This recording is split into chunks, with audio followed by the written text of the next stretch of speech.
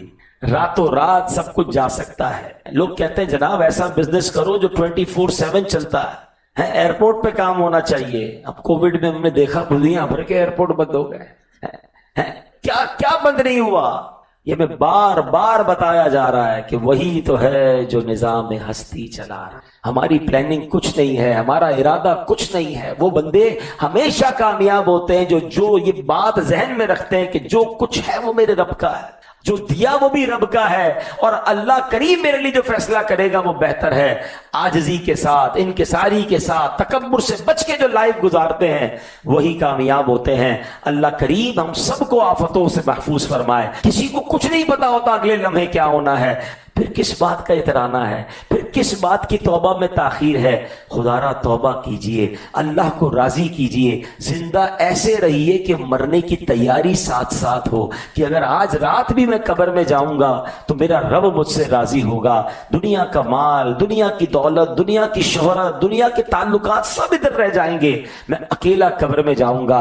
آپ نے کبھی زندگی میں نہیں دیکھا ہوگا کہ جو اربوں پتی مرتا ہے اس کی قبر میں کوئی چھوٹی سی تجوری بھی ساتھ جاتی ہے کہ جناب تھوڑے 2-5 لاکھ ڈالر رکھ دو، اتنے اربوں روپے چھوڑ کے جا رہا ہے، تھوڑے پیسے ساتھ لے جائے۔ کچھ نہیں قبر میں جاتا۔ آپ نے کبھی نہیں دیکھا ہوگا کہ 4000 گز کے بنگلے میں رہتا تھا، یار اب اس کا انتقال ہوا، اس کی تو کچھ 50 گز کی قبر بنا دو۔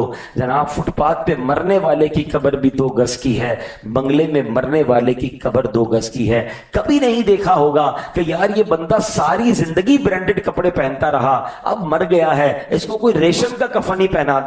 نہیں جناب، اس کو بھی وہی کورے لٹھے کا کفن پہنایا جائے گا جو ایک لاوارث بندے کو کفن دیا جاتا ہے۔ جب میری منزل وہ ہے، میرا لباس وہ ہے، میرا آخری ڈیسٹینیشن وہ ہے، تو مجھے اس ڈیسٹینیشن کی تیاری کیا کرنی چاہیے کہ وہاں کچھ ساتھ نہیں جائے گا، وہاں اعمال ساتھ جائیں گے، وہاں رب راضی ہوگا، تو انشاءاللہ میری قبر و آخرت بہتر ہوگی۔